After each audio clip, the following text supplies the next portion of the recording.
سر یہ last period تھا 11ویں سے 13ویں صدی کے بعد تاریخدان کہتے ہیں کہ میرے سندھ اپنا رخ چینج کر دیا، پینے کے لیے پانی نہیں تھا، دوسری وجہ زلزلہ آیا ایران۔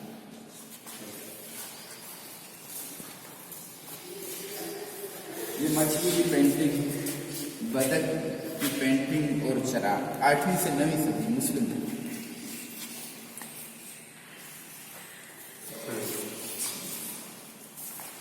یہ جانوروں کی سینگ، سیپیاں اور یہ آج کا کی چیزیں آنکھی دام، یہ والا کنگا ہے آنکھی دام، زیورات وغیرہ۔ یہ جانور سے پانی صاف کر کے پیتے ہیں، وہ بڑا بڑا کچرا ہوتا ہے۔ دوستو یہ دیکھیں کتنی ایک قدیم زمانے میں یہ ٹیکنالوجی سمجھو، ہاتھ کا فن سمجھو، ہینڈی کرافٹس ہیں، اس سے ہمارے سندھ کی تہذیب، سندھ کی لوگوں کی سوچ، ان کا ٹیلنٹ اس سے معلوم ہوتا ہے کہ کتنا یہ بڑا ٹیلنٹ تھا اس وقت صدیوں پہلے۔ تو پھر کئی سازشوں کے تحت سندھ کی تعلیم کو پیچھے رکھا گیا، اسی لیے کہ سندھ بہت دنیا کے نقشے پہ آگے تھا، لیکن پھر کچھ سازشوں کے پیچھے سندھ کی 1 صدی تعلیم کو پیچھے رکھا گیا تاکہ اس قوم کو تعلیم میں جاہر رکھا جائے، پیچھے رکھا جائے تاکہ آگے نہ بڑھ سکے۔ اور اس کے بعد جتنے بھی سندھ کی اسی قسم کی عجائبات تھیں، نشانیاں تھیں، ان سب کو مٹانے کی بھی کوشش کی گئی، اور خاص طور پہ سورہ دور کی تو ترقی والے دور کی تو یہ چیزیں کافی حد تک نشانیاں کو مٹایا گیا ہے۔ اور لیکن الحمدللہ پھر بھی سندھ کے بادشاہ اور لوگوں نے جہاں جہاں جو چیز ملی ہے ان کو محفوظ رکھنے کی کوشش کی۔ سر یہ اس کے نیچے پانی بھر دیا، اوپر بچا ہوا کھانا رکھتے، کیڑے چونٹی وغیرہ داخل نہیں ہوتے کھانا میں۔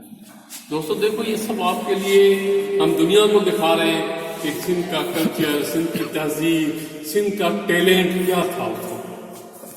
یہ سب باتیں ہمیں بتا رہی ہیں کہ سندھ کا کتنا بڑا ٹیلنٹ تھا اور کتنی باشعور یہ قوم تھی۔ اسی لیے دنیا میں اگر کوئی پہچان ہے، سندھ کی، تو موہنجو دڑو اور جتنے بھی آثار قدیم سندھ میں ہیں وہ ان کی پہچان ہے۔ اور شاہ عبد اللطیف رحمۃ اللہ علیہ کی پوئٹری جو ہے، شاعری جو ہے، وہ دنیا میں سندھی قوم کی اور سندھ کی پہچان ہے۔ یہ علی محمد نندرو تھے جو ہمیں گائیڈ کر رہے تھے، علی محمد نندرو۔ یہ ظہیر جو ہیں یہ سینئر ہیں اور یہ بھی میرے شاگرد ہیں۔ یہ سارا اسٹاف ہے یہ آپ کو گائیڈ کریں، جو ہمیں گائیڈ کر رہے ہیں۔ یہ خاص طور پر استاد محمد حسن سمر صاحب کے شاگرد ہیں۔ جب شاگردوں کو اتنا ٹیلنٹ ہے تو استاد کو پتہ نہیں کیا چیز ہوگا، استاد سے پھر کبھی یہ تو یہ دیکھو دوستو، یہ بھی ہے کہ اس بنگور کے شہر کا ایک منظر ہے جو ماڈل آپ کو دکھایا گیا ہے، کس طرح سے آپ یہ ماڈل دکھایا گیا ہے، قلعے کا ماڈل ہے، یہ پورا میپ یہاں پہ ماڈل بنا کے رکھا گیا ہے۔ یہ قلعے کی دیواروں کے ساتھ پوری راجہ دائر کی فوج کھڑی ہے، اور یہ بیک سائڈ میں سامنے جو یہ مسلم فوج، محمد بن قاسم کی فوج دکھائی گئی ہے۔ تو ان کا ٹارگیٹ یہ تھا جب تک وہ ٹیمپو پر فلیگ نہیں گرتا جب تک یہ نفران تھا۔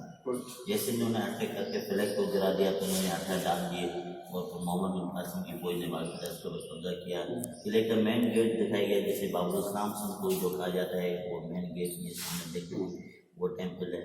یہ کیٹاپلٹ ہے منجنیک، جو محمد بن قاسم جدید ہتھیار لے کے آئے تھے، وہ یہ منجنیک، اس کی وجہ سے یہ کوئی ویڈیو میں دکھاتے ہیں۔ دوستو یہ دیکھو، یہ سندھ کا ساموندری میں شاہ عبد اللطیف بھٹائی رحمۃ اللہ علیہ نے سارے منظر پیش کیے کہ جو بنجارے تھے، ان کو ہم اس کو بزنس مین کہتے تھے، تو اس وقت کا پورا منظر شاہ عبد اللطیف نے پیش کیا کہ دنیا کو کیسے دنیا میں واپار ہوتا تھا، سندھ کا بزنس ہوتا تھا، سندھ کے بزنس مین کیسے جاتے تھے۔ اس میں یہ جتنے بھی ہیں بندر، کیٹی بندر ہو، یہ دیور بندر ہو، آپ کا شاہ بندر ہو، علی بندر ہو، یہ پورے اس کوسٹل کے ساتھ ہے۔ یہ سندھ کی بہت بڑی خوش نصیبی ہے کہ اللہ تعالیٰ نے سندھ کو ایسے خطے پہ رکھا ہے، ایسے سمندر کے ساحل پہ رکھا ہے، جو دنیا کے جتنے بھی پرنسپل